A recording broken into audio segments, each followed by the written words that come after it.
देखिए छत्तीसगढ़ में कुछ भी, अभी हमने भी बाहर से ही जानवर मंगाए हैं, जी। छत्तीसगढ़ में ब्रीड अच्छी नहीं है। अच्छा। तो बाहर से लेनी पड़ेगी, थोड़ा सा जी। महंगा है वहाँ से। चलता है ऐसा कुछ। नहीं अभी क्या है ना, यूट्यूबर्स जितने भी हैं ना अभी बिगिनर्स लोग को ज़्यादा कवर कर रहे हैं जी। और एडवांस लोग नहीं देते हैं अपना इंटरव्यू। जी। मैं सही बताऊँ, उन लोगों को तो फ़र्क नहीं पड़ता। नहीं, हमें को अपने काम से मतलब है। मैं डाइटिशियन नहीं हूँ, मैंने भी डाइट में बहुत रिसर्च किया है, सबसे पूछ पूछ के A to Z चीज़ें।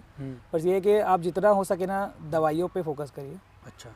न्यूट्रिशन पे तो देखो खाना सभी खिला रहे हैं, लेकिन क्या होता है जैसे हम लोग खाते हैं खाना तो हमको सब्जियों से सारी चीज़ें मिल जाती है, मल्टीविटामिन्स एंड ऑल। और जब हम जिम जाते हैं तो हमको अलग टाइप की डाइट की ज़रूरत पड़ती है। क्यों? कि हम अंडे खाओ, प्रोटीन खाओ, शेक्स जो चल रहे हैं आजकल, तो इनका भी यही है। 2 ml उसके बाद जो बड़ा होता है 10 दिन बाद, फिर 2 ml। हाँ, रीवर्मिंग के बाद उसको लगाते हैं। जी। तो क्या होता है ना, डेफिशिएंसी होती है बच्चों को। माँ के दूध में आयरन होता है अच्छा। ज़्यादा, जैसे गाय के दूध में केसिन होता है वैसे पिग के दूध में आयरन होता है। और फर्स्ट स्टेज पे जो 2 दिन होते हैं तो माँ के दूध में कोलेस्ट्रॉल भी होता है। अच्छा। तो पिग के शरीर से ही होता जी है? हाँ, पिग के शरीर से ही होता है, सड़े हुई बॉडी से आता है वो। सड़ी हुई बॉडी से? सड़ी हुई बॉडी से उसकी, अच्छा। वहाँ से बनता है वो। अच्छा। उसके बड़े हुए बॉडी पार्ट वो फेंक देते हैं, तो सड़ के वो गल के वो एक वायरस में कन्वर्ट हो जाता है। तौर से जैसे छत्तीसगढ़ में क्या होता है कि लोग काली वाली सूअर और सफ़ेद वाली सूअर इसमें बड़ा भेद करते हैं, तो थोड़ा सा इस कंसेप्ट को समझाइए। एक ऐसा कंसेप्ट है ठीक है, जो ड्राई फीड की मादा होती है वो सबसे बेस्ट होती है। अच्छा। और जो अच्छी डाइट का नॉलेज रखता है वो हमेशा मादा को ब्रीडिंग एनिमल वाला खाना देता है।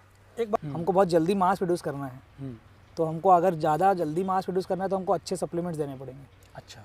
हम लोग अच्छे सप्लीमेंट्स यूज़ करते हैं, लाइसिन, मेथोनाइन, थेरोनाइन, ट्रिप्टोफेन सब यूज़ करते हैं। जी। एंड जिनको भी सीखना है वो आइए हमारे फार्म पे, जी। हम पूरी व्यवस्था करेंगे, यहाँ पे सिखाएंगे सबको। जी। नमस्कार दोस्तों, स्वागत है एक बार आपका फिर से एक और बेहतरीन वीडियो में। दोस्तों हमारी मौजूदगी इसमें छत्तीसगढ़ में है और ये छत्तीसगढ़ का बिलासपुर ज़िला लगता है। यहाँ का पूरा जो पता होगा इनके ओनर से हम पूछ लेंगे, जो कि एक मैडम जी हैं, बहुत अच्छे तरीके से इस पूरे फार्म को संचालित कर रही हैं। उधर आप देखेंगे तो पोल्ट्री का सेट है, बीच में डेयरी फार्म है और साइड में पिगरी फार्म किया जा रहा है। बहुत ही शानदार। छत्तीसगढ़ के अगर फार्मों की बात की जाए, स्ट्रक्चर की बात की जाए, तो मेरे हिसाब से अभी तक मैं जितना घूम पाया हूँ बहुत शानदार स्ट्रक्चर इनका है और बहुत अच्छी साफ़ सफाई भी है। वीडियो में थोड़ी सी आपको गंदगी दिख रही होगी, उसके पीछे का रीज़न है कि इनका 3 दिन से बोरवेल ख़राब हुआ है और आप जानते हैं कि पहाड़ी क्षेत्र है तो थोड़ा सा पानियों के लिए सामना करना पड़ता है। और बहुत ही शानदार फार्म है और इनका फीडिंग मैनेजमेंट तो गज़ब का है। और यहाँ के जो मैडम के साथ एक काम करते हैं भैया, जो कि मैनेजमेंट देखते हैं, उनसे भी जानते हैं फीडिंग मैनेजमेंट के बारे में और ब्रीडिंग मैनेजमेंट के बारे में। तमाम जो चीज़ें हैं छोटे छोटे पहलू पे उनका बड़ा एक अच्छा रिसर्च है, तो उसको जानते हैं, समझते हैं। आइए चलते हैं। दोस्तों मैडम जी हैं और ये पूरे फार्म का करता धरता या फिर यूँ कह लें कि फाइनेंशियल जो भी है इन्हीं के अंडर में है और इतने बड़े संचालन को करना बड़ा मुश्किल है, मैं समझ पा रहा हूँ। तो मैडम स्वागत है आपका। नमस्कार। और थोड़ा सा परिचय बताइए फिर हम लोग वीडियो को शुरू करते हैं। मेरा नाम सोनिया है, यहाँ बिलासपुर छत्तीसगढ़। जी। ये फार्म की लोकेशन गनियारी है, ये हमारे बिलासपुर से 25 किलोमीटर है। जी। तो यहाँ पे हमने फार्म शुरू किया, 1.5 साल हो गया है। जी। पहले 20+2 से शुरू किया था, जी। अभी 300+ हैं। अच्छा मैडम, दिमाग में कहाँ से बात आई कि नहीं पिगरी फार्म करते हैं?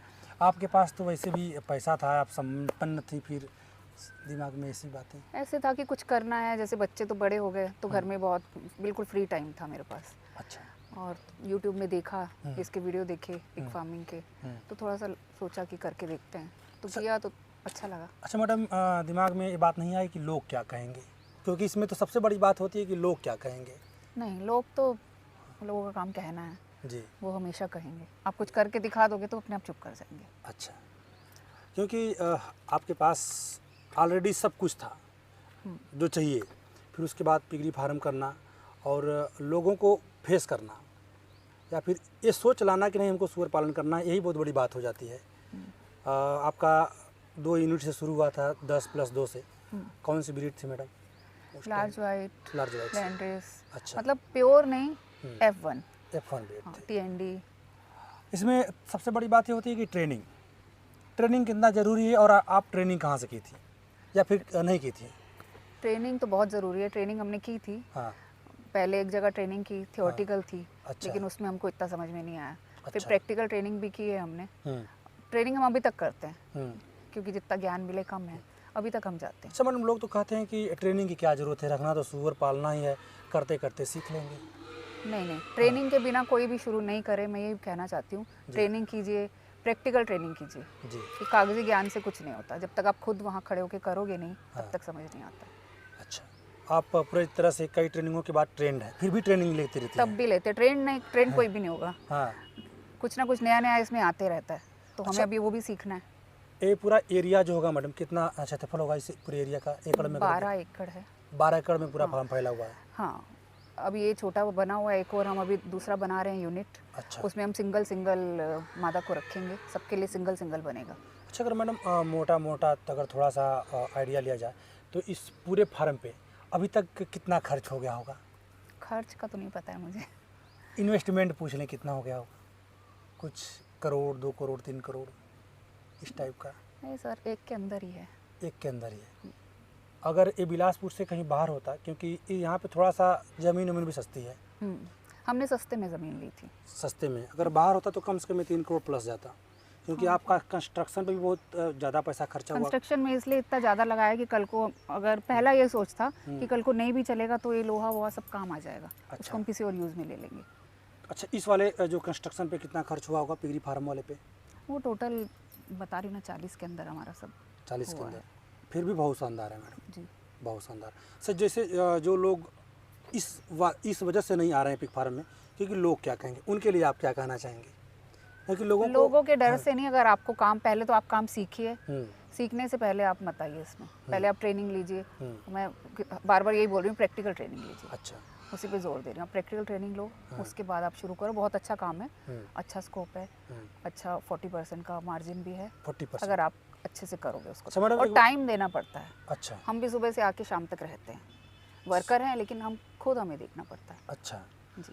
इससे मैडम छत्तीसगढ़ से क्या होता है कि बहुत फ़ोन आते हैं हमारे तरफ इधर। जैसे जो पिग फार्मिंग तो होती है, बहुत ज़्यादा कंजप्शन है यहाँ पे, बहुत लोग खाने वाले हैं, मगर समस्या इस बात की है कि प्रॉपर ढंग से हो नहीं पा रहा है, फार्मिंग के तौर पे नहीं हो पा रहा है, ट्रेडिशनल तौर पे हो रहा है। और देखा जाए तो यहाँ पे उस चीज़ का अभाव भी है कि लोग सीखेंगे कहाँ से? सबके पास तो उतनी साधन नहीं है और ना सबके पास उतनी व्यवस्था हो पाएगी। तो आप ट्रेनिंग के क्षेत्र में, जैसे आप तो बहुत सीखी हैं, फिर भी आप बहुत अच्छा मैनेजमेंट कर रही हैं, बहुत अच्छा आपका फार्म चल रहा है और इस दौर में चल रहा है, तो बहुत अच्छी बात है। बीच में रेट भी कम थे, फिर भी आप चला रही हैं और बढ़ा रही हैं, तो कहीं ना कहीं इसमें आप दूरदृष्टि के साथ आई हैं और आपको पता हुआ कि नहीं आगे इसका भविष्य है, फ्यूचर है, तब इसमें इतना पैसा आप इन्वेस्ट कर रही हैं। तो जो छोटे किसान हैं उनको क्या कहना चाहेंगे, जो छत्तीसगढ़ के आसपास के लोग हैं उनके लिए आप क्या करना चाहेंगे सेवा भाव के लिए? मैं जैसे मतलब ट्रेनिंग हो गया। हम बिल्कुल ट्रेनिंग कंडक्ट करेंगे थोड़े टाइम में। हम काफ़ी टाइम से सोच रहे हैं कि करेंगे। अच्छा। तो देखते हैं, ट्रेनिंग अच्छा। शुरू करेंगे। जिनको भी सीखना है वो आइए हमारे फार्म पे, जी हम पूरी व्यवस्था करेंगे, यहाँ पे सिखाएंगे सबको। जी। अगर हमारी तरफ से कुछ ज्ञान उनको मिल सकता है तो बहुत अच्छी बात है। जी नहीं, क्योंकि आपके फार्म से बहुत कुछ सीखने लायक है मैडम। हाँ। फार्म बनाना कैसे हम है, पूरा प्रैक्टिकल सिखाएंगे, खिलाना कैसे है और सारी चीज़ें, क्योंकि आपका पूरा एक मैनेजमेंट जो है ना बहुत शानदार, बहुत लाजवाब मैनेजमेंट है। और देखा जाए तो छत्तीसगढ़ का शायद सबसे सुंदर फार्म मुझे लगा अभी तक, क्योंकि मैं कुछ दिन से छत्तीसगढ़ में घूम रहा हूँ और फार्मिंग तो बहुत लोग कर रहे हैं, बड़े बड़े खुले रेंज में कर दे रहे हैं, कितना हो गिना दे उससे मतलब नहीं है। एक प्रॉपर ढंग से जो फार्मिंग होना चाहिए वो आपके फार्म पे आने के बाद लगता है और फार्म हाउस वाला फील भी आता है, बहुत अच्छा लगता है। और जैसे इसमें कम से कम कितनी बजट हो तो कोई फार्मर आए, आपके हिसाब से क्या लगता है? शुरू तो 10+1 से शुरू करें, जी। ज़्यादा बहुत ज़्यादा भी बजट मत उसमें शुरू करें 10+1 से, फिर धीरे धीरे उसको बढ़ाएं। जब तक आप तो धीरे धीरे 10+1 के लिए तकरीबन क्या बजट होनी चाहिए मैडम इस एरिया के हिसाब से? क्योंकि मुझे तो इस एरिया का आइडिया कुछ है नहीं। जानवर देखिए, छत्तीसगढ़ में कुछ भी, अभी हमने भी बाहर से ही जानवर मंगाए हैं। जी। छत्तीसगढ़ में ब्रीड अच्छी नहीं है, अच्छा। तो बाहर से लेनी पड़ेगी, थोड़ा सा जी। महंगा है वहाँ से। जी। अभी हम तैयार कर रहे हैं, तो छोटे छोटे जैसे जो भी फार्मर होंगे हम उनको प्रोवाइड करेंगे। जैसे आप तो उत्तर प्रदेश से, हरियाणा से, पंजाब से कलेक्ट कर लेती हैं अच्छी अच्छी ब्रीडें। अच्छा, उन ब्रीडों को मैडम यहाँ पे कोई दिक्कत होती है? नहीं, ऐसी कोई दिक्कत नहीं। कोई दिक्कत नहीं है, क्योंकि लोग होता है कि नहीं जो क्लाइमेट चेंज होता है तो उसमें कुछ परेशानी नहीं, वहाँ से आकर के यहाँ पे अच्छी से सर्वाइव करते हैं, अच्छे से कोई दिक्कत नहीं होती। कोई कोई दिक्कत जनरल नहीं जो है। दिक्कत वहाँ पे वही दिक्कत यहाँ पे हो हाँ, सकती है। क्योंकि मौसम वहाँ भी ऐसी गर्म है हम्म। और यहाँ पे भी ऐसी है, ऐसा कुछ दिक्कत नहीं है। मतलब कि इस फार्म से छत्तीसगढ़ के तकरीबन कुछ जिलों में तो सुधार होगा ही होगा, क्योंकि ब्रीडिंग क्षेत्र में तो बहुत सुधार होगा मैडम। हाँ। जी, बहुत अच्छा लगा आपसे मिल करके। और एक सर हैं जो कि मैनेजमेंट देखते हैं हाँ, उनसे भी हम लोग बातें करना चाहेंगे, तो थोड़ा सा उनको इनवाइट करें आप और उनको मौका दें। अच्छा, मैं इनवाइट करूँ? हाँ जी, आइए। आप इनवाइट करें। आशु प्रजापति जो हैं जी। ये हमारे यहाँ का मैनेजमेंट देखते हैं, जी। पूरा फीड का देखते हैं, ये जी, आपको बताएंगे। यासु भी आए। दोस्तों सर हैं, इनका भी परिचय जान लेते हैं। जैसा कि मैडम जी ने बता ही दिया था कि आशु प्रजापति जी हैं, फिर भी इनका परिचय जान लेते हैं, फिर हम लोग थोड़ा सा आगे बढ़ते हैं, स्टेप बाय स्टेप चर्चा करेंगे। दरअसल क्या होता है कि कुछ लोग इसमें वीडियो देख करके ही सीखना चाहते हैं, लोगों से मिलना नहीं चाहते हैं, तो उनके लिए कुछ हेल्प हो जाएगी। सर अपना परिचय बताइए फिर। मेरा नाम आशु प्रजापति है और श्री बालाजी फार्म्स हम लोग रन कर रहे हैं। जी। 1.5 साल हमको हो गए ऑलमोस्ट। तो कहाँ से शुरू करें हम लोग? ब्रीडिंग वाला सेक्टर से ही शुरू कर लें या फिर फीडिंग मैनेजमेंट से करें? जिससे ब्रीडिंग से कर लेते हैं, जी। क्योंकि आपने काफ़ी इधर घूमा भी है और इधर के क्लाइमेट को जानते भी हैं। तो इस क्षेत्र के लिए तकरीबन कौन सी सबसे बेस्ट नस्ल होगी सर? देखिए, मैं सही फार्मर्स को ना इंसिस्ट करूँगा कि आप लोग F1 ही चलाइए। मोस्टली क्या होता है ना कि लैंड रेस और लार्ज वाइट के पीछे भागते रहते हैं और सारे उनको ठग देते हैं। आप ऐसी जगह से ब्रीड लो जो डाइट के बारे में बहुत अच्छे से जानता हो और अच्छा खाना खिला रहा हो। खुद से जाकर देखिए, कोई वेस्टेज वाले से किसी से भी मत लीजिए। वेस्टेज वाले जानवर अलग होते हैं थोड़े, वो फैट ज़्यादा कैरी करते हैं। अच्छा। वो अच्छी मादा भी नहीं बन सकती। जो वेस्टेज का आधार खाते हैं, जो ड्राई फीड की मादा होती है वो सबसे बेस्ट होती है। अच्छा। और जो अच्छी डाइट का नॉलेज रखता है वो हमेशा मादा को ब्रीडिंग एनिमल वाला खाना देता है। एक बात और था, जैसे छत्तीसगढ़ में क्या होता है कि लोग काली वाली सूअर और सफ़ेद वाली सूअर, इसमें बड़ा भेद करते हैं, तो थोड़ा सा इस कंसेप्ट को समझाइए। एक ऐसा कंसेप्ट है। तो ये बहुत पहले ना, जब यहाँ पे पिगरी का नामो निशान नहीं था, जी लोग सड़क से पकड़ के खाया करते थे। जी जैसा इसीलिए सूअर बदनाम था कि सड़क में घूमता रहता, गंदगी खाता रहता था। जी। तो ये हाल छत्तीसगढ़ में भी था। छत्तीसगढ़ की स्पेसिफिक जो एक कम्युनिटी है, ट्राइबल कम्युनिटी, जी। वही लोग उस समय पहले खाया करते थे। अच्छा। इसको वही कंज्यूम करते थे और उन लोग इसकी पूजा भी करते थे, बलि देना। जैसे कई लोग बकरे की देते हैं, तो यहाँ पे काले पिग की बलि दी जाती थी। अच्छा। काला पिग मतलब नेचुरल कलर है उसका। अच्छा। वाइट तो फॉरेन में मिलते हैं ना, इंडिया में जो आपको मिलेगा काला ही मिलेगा। तो उन्होंने काला ही देखा है, तो उनको लगता है नेचुरल काला होता है। और यहाँ के लोग का ये मानना है कि उसमें आयरन ज़्यादा होता है, वो काले वाले पिग। जी हाँ, खाना ज़्यादा अच्छा होता है। उनको ये भी नहीं पता कि टीएनडी क्या होता है, झारसू क्या होता है, घुंघरू क्या होता है, उससे कोई फर्क नहीं पड़ता उनको। काला में काला होना हाँ, चाहिए। काले फर्क, बस काले से मतलब है उनको। हमारे यहाँ जो लेके जाते हैं, हमको साफ बताते हैं कि लार्ज वाइट और टीएनडी का क्रॉस है। उनको कुछ समझ में नहीं आता, उनको ब्रीड से मतलब नहीं है, उनको रंग से मतलब है। अच्छा। तो वो लोग रंग देख कर लेके जाते हैं। अच्छा। अच्छा, इसमें सच्चाई कितना है कि उसमें ज़्यादा आयरन होता है? नहीं, ऐसा कोई सच्चाई नहीं है। अच्छा। बस कलर का फ़र्क है और उसमें आयरन मैंने ऐसे कोई चीज़ नहीं है। अच्छा। खाते वो भी है, दोनों सेम ही खाना खा रहे हैं, तो वो ज़्यादा आयरन प्रोड्यूस कर रहा है, ऐसा कुछ नहीं होता। बस वो एक मिथ है। और उनको इतना टेक्निकल कैसे पता होगा? वो लोग खाने वाले लोग हैं। साइंटिफिकली तो एक फार्मर जानता है या तो फिर एक वेटनरी जानता है। जी। और दूसरी चीज़ बायोसिक्योरिटी कितना मेंटेन करना ज़रूरी है? बहुत ज़्यादा। अभी छत्तीसगढ़ में होली के पहले ASF फैला हुआ था जी। उसकी वजह से छत्तीसगढ़ में रेट ही नहीं था बिल्कुल भी। कई फार्मर्स को बहुत ज़्यादा बड़ा नुकसान हुआ। अच्छा। हम लोगों ने बिल्कुल मेंटेन करके रखा, हम किसी को भी अंदर जाने नहीं देते। इनफैक्ट आप भी जब आए तो आपको पूरे डिसइंफेक्ट किया हम लोगों ने। और यहाँ तक कि जो कस्टमर्स, हमने होली में कम से कम 20 टन माल सेल आउट किया। जितने भी कस्टमर्स थे वो सब बाहर खड़े थे। अच्छा। हमको अच्छा नहीं लग रहा था, लेकिन क्या करेंगे। तो हम लोगों ने इस बार उसको बिल्कुल एक सेपरेट प्लेस बनाएंगे जहाँ पे वो आराम से बैठेंगे, उनको पानी वानी दिया जाएगा, वो आए अपना लेके जाए, जानवर को दूर से देखें।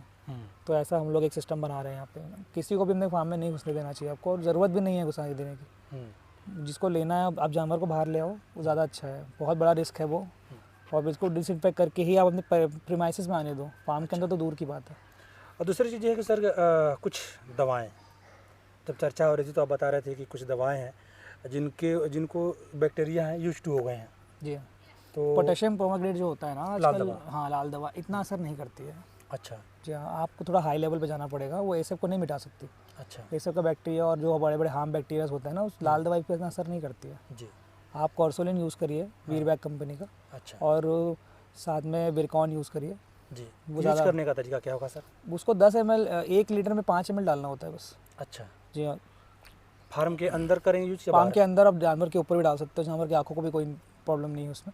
अच्छा। फार्म के अंदर आप कर्सोलिन और विरकॉन यूज़ करिए, जो डायरिया और सारे बैक्टीरिया को मारता है। अच्छा। और बहुत सारे मतलब 20 बैक्टीरिया से ऊपर कवर करता है वो। अच्छा। जी हाँ, आप उसको डिसइंफेक्शन में भी यूज़ कर सकते हो। आपको वो एक तरह से देखा जाए ना तो वो सैनिटाइज़र से भी सस्ता पड़ता है। अच्छा। 1 लीटर में आप 5 ml में आपका 1 लीटर बन गया, अच्छा।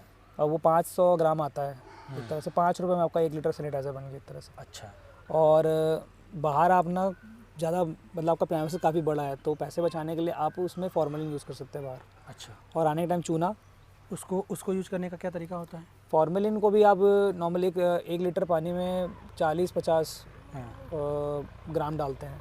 और कितना दूर तक करना चाहिए फार्म से, कितनी दूर फार्म से बस जानवर से दूर होना चाहिए, जानवर को डायरेक्ट टच नहीं होना चाहिए। तक? अच्छा फार्म की दीवार पे आप करिए, फार्म की नालियों में करिए, अच्छा तो फॉर्मेलिन जितने भी बैक्टीरिया बाहर से आएंगे सब मर जाएंगे। जहाँ पे लोगों का आना जाना ज़्यादा है ना, तो हफ्ते में 2 दिन आप करवा दो। अच्छा, हफ्ते में 2 दिन? जी हाँ, बायो सिक्योरिटी ये वो पीपी पैक पहन के जाना, इतना करने की ज़रूरत नहीं पड़ती है। आप बस उसके पैरों को अच्छे से सैनिटाइज करो जिसको अंदर लेके जाना है, और उसके पैर को चूने से अच्छे से रगड़वा लो, वो पैर से ही चल के आएगा और कहीं से नहीं आएगा। और सबसे दिक्कत किन से है? व्यापारियों से है, कटरों से है, या फिर जो नॉर्मल विजिटर हैं उनसे? सबसे बड़ी दिक्कत ना आपके खुद के एम्प्लॉय से है। अच्छा वो बाजार ज़रूर जाएगा अच्छा और वही बीमारी लेके आएगा। अच्छा। वो जो कटिंग वाला इंसान है वो स्पेसिफिक आपकी नज़र रहेगी, लेकिन जिसको आप नज़रअंदाज कर रहे हैं आपका खुद का एम्प्लॉय, अच्छा। वो जो बाजार ज़रूर जाएगा, आप उसको ज़रूर सैनिटाइज करो, उसकी चप्पल अलग रखो आप। अच्छा सबसे बड़ी चीज़, और ये ध्यान देना बहुत ज़रूरी है। कई लोग समझ ही नहीं पाते कि यार मैं तो कुछ भी नहीं किया तब भी क्यों आ गया, तो ये रीज़न है। कभी कभार तो कई लोग के घर वहाँ पे तो वेटरनरी डॉक्टर से आ गया, तो डॉक्टर भी आता है तो उसको भी सैनिटाइज करवा। अच्छा। अब यहाँ पे एक गाँव फार्म था राजनांदगांव में, हाँ। उनके यहाँ वेटरनरियन आया हुआ था डॉक्टर चेकअप के लिए, अच्छा उनके यहाँ फैल गया। अच्छा। अब वो बेचारे कैसे मना करते, तो और क्या डॉक्टर को करेंगे? मना करना बड़ा असहज महसूस होता है। हाँ, तो वो समझा के कर सकते थे। अब इतना बड़ा नुकसान हो, कम से कम उनका 10-15 लाख का नुकसान हो गया। 60-70 जानवर मर गए उनके, बड़े बड़े मोटी मोटी मादा थी उनकी, सब खत्म हो गई। ये तो रहा सर थोड़ा सा बायो सिक्योरिटी। अच्छा, एक वीडियो आप देखे होंगे बीच में पंजाब की वायरल हो रही थी, उसमें कोई फार्मर थे या फिर यूट्यूबर थे, अभी याद नहीं आ रहा है, वो बता रहे हैं कि फार्म में इनकी बीमारी इसलिए आई कि इनका फार्म पूरी तरह से क्लोज था। इसमें कितनी सच्चाई हो सकती है? नहीं, क्लोज था तो कैसे बीमारी आ जाएगी? बीमारी तो बाहर से आती है ना। अच्छा, क्लोज तो हमारा भी रहता है। सेट पूरा बंद था, कहीं से हवा जाने आने की व्यवस्था नहीं थी, नहीं, ऐसा मानना था उनका। तो वहाँ पे ऐसे पनप गया, ऐसा थोड़ा ना होता है। ऐसे के आने का रीज़न क्या होता है, जो ये कटिंग वाले होते हैं ना, उन लोग जानवर को जो काटते हैं, हाँ। और उसका जो वेस्टेज रॉ मटेरियल होता है उसको ऐसे सड़क पे फेंक देते हैं, अच्छा तो वो सड़ के बीमारी बनाता है। अच्छा वहाँ ऐसे जनरेट होता है। अच्छा। ये बोलते हैं ना कि यूपी में आ गया, तो वो कहीं बाहर से चल के थोड़ी ना आता है, उस जगह पे वो वहाँ से फिर फैलना शुरू होता है। अच्छा, वो वायरस की तरह है। वो पिग के शरीर से ही होता जी है? हाँ, पिग के शरीर से ही होता है, सड़े हुई बॉडी से आता है वो, सड़ी हुई बॉडी से? सड़ी हुई बॉडी से उसकी, अच्छा, वहाँ से बनता है वो। अच्छा, उसके बड़े हुए बॉडी पार्ट वो फेंक देते हैं, तो सड़ के वो गल के वो एक वायरस में कन्वर्ट हो जाता है। अच्छा। फिर वो लोगों के थ्रू फैलना शुरू होता है। जी। तो इसलिए सबसे ज़्यादा ज़रूरी है कि ज़्यादातर बाज़ार में ही कटता है वो, आप वहाँ से कोई भले ना लेता हो लेकिन निकल तो रहा है ना, तो वो उसके पैर में आना शुरू हो जाता है। अच्छा। पैर से ही आएगा वो। अच्छा, जी हाँ, इसका कोई टीकाकरण भी नहीं है? कोई टीकाकरण नहीं। अगर ये हो गया आपके फार्म में तो आप या तो बहुत जल्दी अपने जानवर को किसी भी रेट में सेल कर दो ताकि कटिंग वाले उसको निकाल दे, और या तो फिर आप उसको तैयार हो जाओ गड्ढा खोदने के लिए कि मरने वाले हैं। अच्छा। हाँ, तो अच्छा, इस समय कितना दिन का जाता है सर? समय कितना लगता है? 3 दिन मुश्किल से मुश्किल पूरा से फार्म 3 खराब हो जाएगा, ख़त्म हो जाएगा। अच्छा। जानवर ऐसे कापेंगे, हाँ। लाल चकत्ते आ जाएंगे उनमें, हाँ। और तुरंत वो अनकॉन्शियस, आप समझ ही नहीं पाओगे हुआ क्या। अच्छा, एक बात और भाई, हमारे तरफ मैं एक ग्रुप में देख रहा था, कोई या उत्तराखंड का या फिर कहीं का था, उस ग्रुप में मैं जुड़ा हूँ, तो उसमें एक वॉइस कॉल आती है कि सर एक मतलब फार्मर हैं, उनके फार्म पे समस्या हो रही है कि कुछ पशु हैं, ऑटोमेटिक उनका टेम्परेचर हाई हो जा रहा है, कोई भी आप दवा यूज़ करिए लो नहीं हो रहा है, या फिर कुछ का टेम्परेचर लो हो जा रहा है, वो हाई नहीं हो रहा है, मतलब मेंटेन नहीं हो रहा है। तो एक ऐसा मतलब देखिए, सबसे फेमस वायरस ASF है, लेकिन ऐसा नहीं है कि और भी इसमें वायरस नहीं होते हैं। बहुत से ऐसे वायरस हैं जिनके पता नहीं होता लोगों को।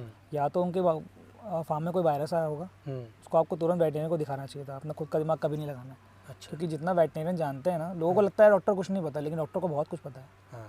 दवाई का एक चीज़ आप पूछ लो उनसे, सब कुछ मालूम है उनको, पर वो ना उतना ही आपको बताते हैं। कभी आप डॉक्टर पास गए तो आपको क्यों हुआ रीज़न ये बताते हैं कि बिना पूछे नहीं बताते, उसे आपको दवाई लिख देते हैं, ये कर लो बस। तो आप जितना वेटरनरी से जुड़ेंगे ना उतना अच्छा है। हम लोग भी बहुत कुछ सीखे, हमारे डॉक्टर आते हैं बहुत प्रोफेशनल है, 10 ईयर्स उनको हो गए, गवर्नमेंट खुद के डॉक्टर भी हैं वो, गवर्नमेंट में हो गया साल हो गया उनको, तो उनसे बहुत कुछ सीखा हमने, संजय राज सर से जी।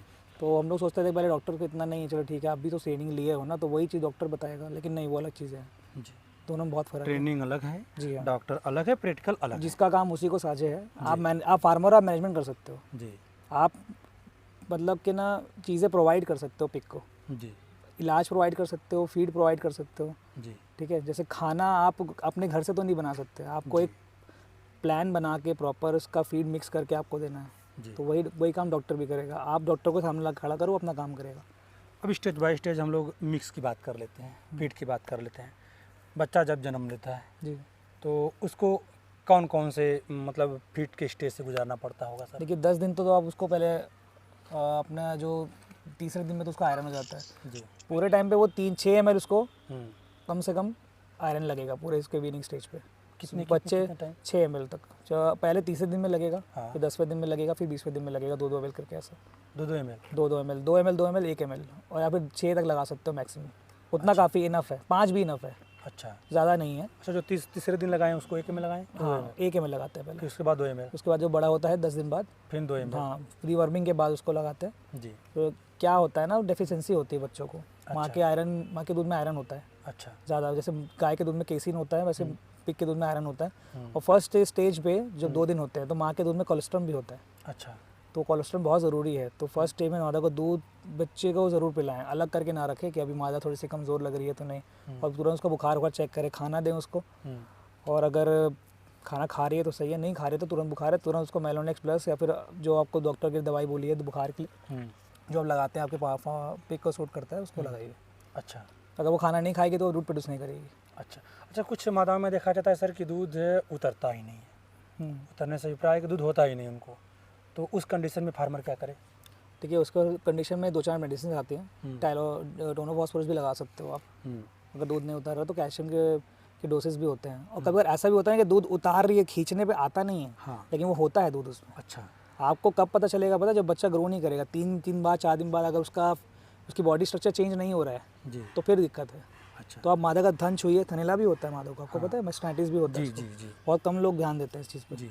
एक थन ना गोल जैसा हो जाएगा जैसे गाय को होता है, हम्म। तो तुरंत आपको एंटीबायोटिक यूज़ करना है उस पर। अच्छा। ये चीज़ स्टार्टिंग में ध्यान रखनी है आपको। अच्छा। दूध ना कभी नहीं आएगा जब आप उसको प्रॉपर खाना नहीं दोगे। अच्छा। अगर आप प्रॉपर खाना दे रहे हो तो दूध ऐसा कभी नहीं होगा कि दूध नहीं देगी वो। अच्छा। अच्छा, कुछ फार्मों में देखा जाता है कि 10 दिन के बाद बच्चे सूखने लगते हैं, उसका रीज़न क्या हो सकता है सर? ये दूध का है, सिंपल है। सिंपल दूध का? देखिए दूध का डिपेंडेंसी है, हाँ। या तो बच्चे सूख रहे हैं तो उनको दस्त हो रहे हैं, दूध ज़्यादा पिला दे रही है, या तो दूध नहीं पी पा रहे हैं। और जो बच्चा दूध नहीं पी पा रहा है वो ऑटोमेटिकली सूखा हुआ दिखेगा आपको। अच्छा। और सबसे बड़ी चीज़ ये है कि ना पर बच्चा जो होता है, जैसे 10 बच्चे दी माँ देना, तो पर बच्चे पे 400 ग्राम आपको खाना देना होता है मादा को? जी हाँ, Extra? Plus 2 kilo body maintenance. अच्छा। जी हाँ, 2 किलो प्लस 400 ग्राम बच्चों के हिसाब मतलब से? 6 किलो 10 बच्चे की मादा को खिलाना ही है, मतलब 24 घंटे के अंदर में? 24 घंटे के अंदर। मतलब उसके एक दिन का फीड है वो। 2 टाइम में दीजिए आप उसको, बढ़िया। एक टाइम पे नहीं देना चाहिए, 2 टाइम पे? 2 टाइम पे देने से डाइजेशन अच्छा होता है। अच्छा। वो बिल्कुल देना है उसको। अच्छा सर, फीड को क्या करें, भिगो के दें या फिर ऐसे डायरेक्ट? नहीं, डायरेक्ट ही दीजिए। भिगो के आप कितना दे दोगे? आप हैवी ट्रैफिक कैसे मेंटेन करोगे भिगो के? अच्छा। कुछ लोग ऊपर टंकी लगा देते हैं और उससे फीड ऐसे आ जाता है, लेकिन प्रॉपर एक जानवर को कितना मिल रहा है उसको कैसे पता? तो वो एक बात है। अच्छा। तो ना वो आप उसमें ना सेट नहीं कर सकते चीज़ें, कितना जा रहा है क्या जा रहा है। आप फीड में आप लिक्विड मिला दोगे तो कैसे पता चलेगा आपको कि हाँ 1 किलो गया फीड मिला के? 2 किलो पानी तो 3 किलो गया ना फिर तो वो रेशो समझ में नहीं आता है। जी। कुछ ज़्यादा खा लेंगे, कुछ कम खाएंगे, तो वो बिगड़ने के चांसेस है। और दूसरी चीज़ है सर कि हम कंपनी की फीड की तरफ नहीं जाते हैं, और आपसे आए हैं, आप डाइटिशियन हैं, बहुत अच्छे आपको अनुभव भी हैं, तो कुछ ऐसी चीज़ें बताइए जिनसे जो तमाम फार्मर हैं उनको सीखने को मिले। कल हम लोग की बात हो रही थी तो आप बोले कि अब यूट्यूब पे मुझे नहीं लगता कि कुछ मिलता है ऐसा कुछ। नहीं, अभी क्या है ना, यूट्यूबर्स जितने भी हैं ना, अभी बिगिनर्स लोग को ज़्यादा कवर कर रहे हैं जी। और एडवांस लोग नहीं देते हैं अपना इंटरव्यू। मैं सही बताऊँ, उन लोगों को फ़र्क नहीं पड़ता। नहीं, हमें को अपने काम से मतलब है। मैं डाइटिशियन नहीं हूँ, मैंने भी डाइट में बहुत रिसर्च किया है, सबसे पूछ पूछ के A to Z चीज़ें। बस ये है कि आप जितना हो सके ना दवाइयों पर फोकस करिए। अच्छा। न्यूट्रिशन भी तो देखो, खाना सभी खिला रहे हैं, लेकिन क्या होता है, जैसे हम लोग खाते हैं खाना तो हमको सब्जियों से सारी चीज़ें मिल जाती है, मल्टीविटामिन्स एंड ऑल। और जब हम जिम जाते हैं तो हमको अलग टाइप की डाइट की ज़रूरत पड़ती है। क्यों? कि हम अंडे खाओ, प्रोटीन खाओ, शेक्स जो चल रहे हैं आजकल, तो इनका भी यही है, हमको बहुत जल्दी मास प्रोड्यूस करना है। तो हमको अगर ज़्यादा जल्दी मास प्रोड्यूस करना है तो हमको अच्छे सप्लीमेंट्स देने पड़ेंगे। अच्छा। हम लोग अच्छे सप्लीमेंट्स यूज़ करते हैं, लाइसिन, मेथोनाइन, थेरोनाइन, ट्रिप्टोफेन सब यूज़ करते हैं जी। एंटीबायोटिक्स से लेकर प्रोबायोटिक्स, सारी चीज़ें। एक मादा के जो इलेक्ट्रिशियन मादा है उसकी फीड बनाने के लिए कौन कौन से रॉ मटेरियल की जरूरत पड़ते हैं और कौन कौन से मेडिसिन की जरूरत पड़ती देखिए है? पिगरी और पोल्ट्री का बेस है मक्का, अच्छा। सोया अच्छा। और फाइबर मतलब चोकर हो गया, या तो DOR भी हो गया, ठीक है, या तो आपका राइस ब्रान हो गया, लेकिन उसमें ऑयल होता है वो महंगा होता है। DORB और चोकर यूज़ करिए आप, ऊपर से ऑयल डाल दीजिए। अच्छा, चोकर इसलिए कौन यूज़ सा ऑयल करिए, डालें sir? Oil rice bran use कर सकते हो, हाँ, क्रूड ऑयल ही यूज़ करिए। अच्छा, कुछ लोग टाइलो भी यूज़ करते हैं, लेकिन जिनको बफेलो फैट से प्रॉब्लम है, हम लोग नहीं यूज़ करते। हम लोग सोयाबीन का रॉ क्रूड ऑयल यूज़ करते हैं, अच्छा, वो ज़्यादा सस्ता पड़ता है हम लोग को और ज़्यादा बेटर है। हाँ, और एनर्जी लेवल ज़्यादा अच्छा होता है, ज़्यादा मतलब ऐसे आप DORB कंपेयर करोगे, DORB 15% 14% प्रोटीन होता है, लेकिन उसमें एनर्जी नहीं होती है, सिर्फ फाइबर होता है और ऐश होता है। और चोकर में होता है 15% प्रोटीन, 70% ऑफ एनर्जी, जैसा गूगल मेंशन करता है। तो और उसमें काफ़ी माइक्रो न्यूट्रिएंट्स भी होते हैं, फॉस्फोरस, ये सब सारी चीज़ें होती हैं। तो चोकर देना ज़्यादा बेटर है, अच्छा। क्योंकि चोकर बहुत कम मात्रा में डलता है, 5 किलो 7 किलो डलता है एक 100 जैसे किलो हम में। 1 कुंटल फीड का रेशियो लेकर के चलते हैं, तो रेशियो क्या होना चाहिए? देखिए वो एक रेशो ना आप कागज़ में बनाएंगे तो समझ में आएगा आपको। अच्छा, जैसे आप जैसे मैं डालता हूँ स्टार्टर में 55 किलो, तो उसमें 55 से 50 किलो मक्का डालता हूँ, अच्छा, फिर 28 किलो सोया रहता है उसमें, अच्छा, 5 किलो DDGS होता है उसमें, ओनली 5%, अच्छा, ठीक है। और साथ में फिर जो बचा हुआ है वो DDGS के अलावा DORB चोकर, और फिर उसमें डलता है LSP powder, DCP powder, multivitamin, mineral mixture use नहीं करता मैं। DDGS इसको किसी भी पशु को दे सकते हैं? DDGS को आप दे सकते हो, गाय को भी दे सकते हो, लेकिन वो एक स्पेसिफिक अमाउंट में जाता है, अच्छा, उससे ज़्यादा नहीं देना चाहिए। प्रेग्नेंट मादाओं को और जो प्रेग्नेंट मादाओं को भी दे सकते हो आप, लैक्टेशन मादा को मत दो आप, अच्छा, उसको आप प्योर दो सारा। फिर उसके जगह क्या डालें? सोया डालिए आप, सोया डालें। इसलिए उसकी कॉस्टिंग 32 रुपये से 33 रुपये पड़ती है। सोया का जो अमीनो प्रोफाइल है वो पूरा कंप्लीट अमीनो प्रोफाइल है, अच्छा, वो जानवरों के लिए ही बना है। जी, यहाँ तक कि आप मेन उसको भी दे रहे हैं ना अगर मेल को, तो ऐसा कुछ नहीं होता कि फर्टिलिटी में प्रॉब्लम आती है, वो मेंस के लिए ज़्यादा होता है, उनको कुछ प्रॉब्लम नहीं है, ये वही खा के जीते हैं। अच्छा, पूरे वर्ल्ड में इनको वही खिलाया गया है और यही खा रहे हैं, बिना सोए के चलेंगे ही नहीं है। और इसमें कुछ दवाएं हैं जो महत्वपूर्ण हैं? सबसे महत्वपूर्ण दवाई जो है लाइसिन है, अच्छा, सबसे लाइसिन और DLM। लाइसिन का कार्य क्या होता होगा सर?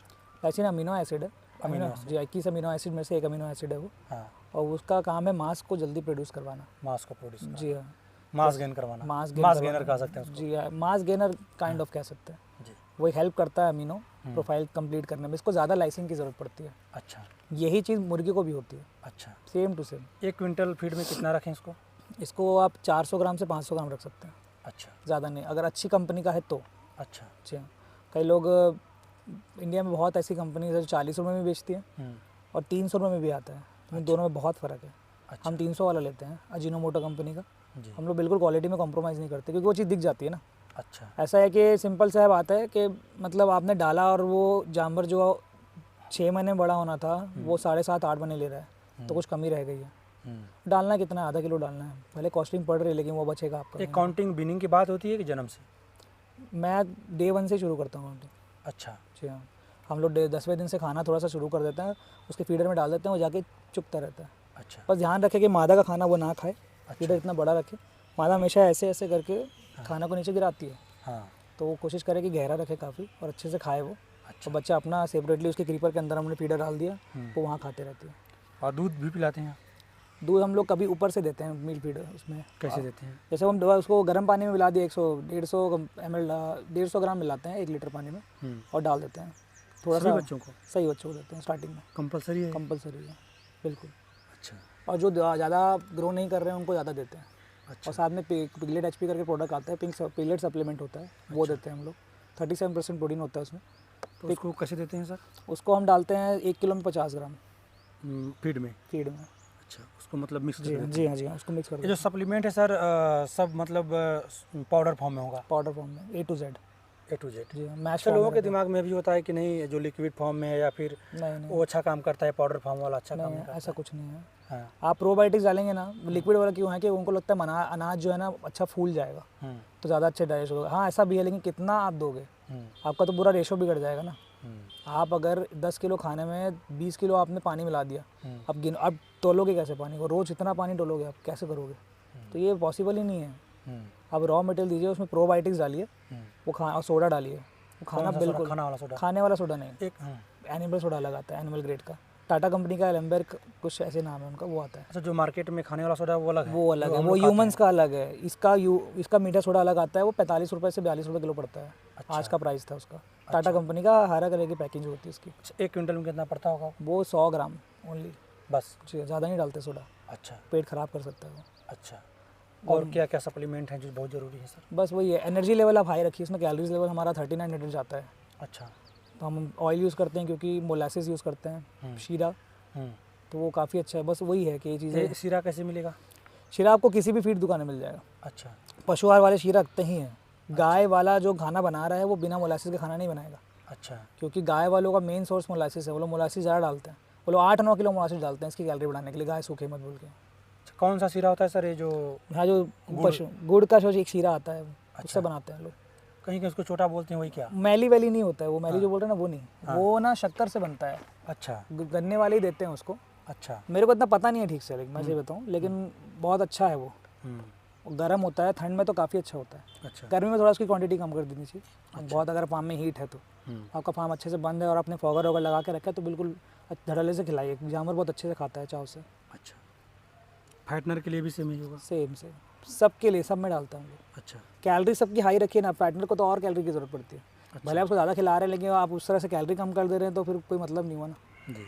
तो आप उसको सब कुछ ईमानदारी से खिलाइए, बस इसमें ऑनेस्टी बहुत ज़रूरी है। और सर वीडियो बहुत लंबी हो गई होगी और सारी चीज़ें एक वीडियो में कवर करना मुश्किल है, जी तो कुछ लोग ऐसे भी होंगे जो आपसे सीखना भी चाहते होंगे, जी। और तमाम अब तक तो तमाम लोगों के दिमाग में होगा कि इनका नंबर कैसे मिलेगा। हाँ। तो यहीं पे अपना नंबर आप प्रकाशित कर दीजिए। जी बिल्कुल, मेरा नंबर है 8871065444। मेरा यूट्यूब चैनल भी है श्री बालाजी फार्म्स नाम से, जी उसमें छोटे छोटे से शॉर्ट्स डालता हूँ। अभी मैं नंबर मैं हमेशा मेंशन करता हूँ, तो आप वहाँ से भी मुझसे कांटेक्ट कर सकते हैं। गूगल में भी है बट गूगल एक्सेप्ट नहीं कर रहा, पता नहीं मेरा नंबर क्यों, तो वैसे कांटेक्ट कर सकते हैं। कांटेक्ट करने का कोई टाइमिंग? नहीं, ऐसा कुछ नहीं, आप कभी भी कर जब सकते आपको समय मिले आप कॉल करो। हैं। और ट्रेनिंग कब से दिलवा रहे हैं सर? बहुत कोशिश है जल्दी, अपने काम में व्यस्त है हम लोग। अभी नया 9000 स्क्वायर फीट हमारा कंस्ट्रक्शन चल रहा है, जी तो हम लोगों ने सोचा था कि वहाँ सिखाने के लिए बहुत अच्छे से मिलेगा ना। जी। अभी हम क्या, एक मैनेजमेंट जब आप सिखाओ तो कंप्लीट सिखाओ, और सबसे बड़ा जो चीज़ है वो ब्रीडिंग है, और ब्रीडिंग सिखाने के लिए हमको उसका सेटअप चाहिए। जी। तो सेटअप हमारा बन जाएगा तो हम ट्रेनिंग शुरू कर देंगे, सर्कुलेट कर देंगे आपके माध्यम से, बिल्कुल लोगों को बताएंगे कि हमारा चालू हो चुका है। ज़रूर ज़रूर। चलिए दोस्तों, एक छोटी सी वीडियो रही, उम्मीद है कि आपको अच्छा लगा होगा। फिर हम लोग मिलते हैं किसी और वीडियो में। अब तक का बनने के लिए बहुत बहुत धन्यवाद। मैडम हम लोग इजाज़त लेते हैं, फिर मिलते हैं किसी और वीडियो में। जी।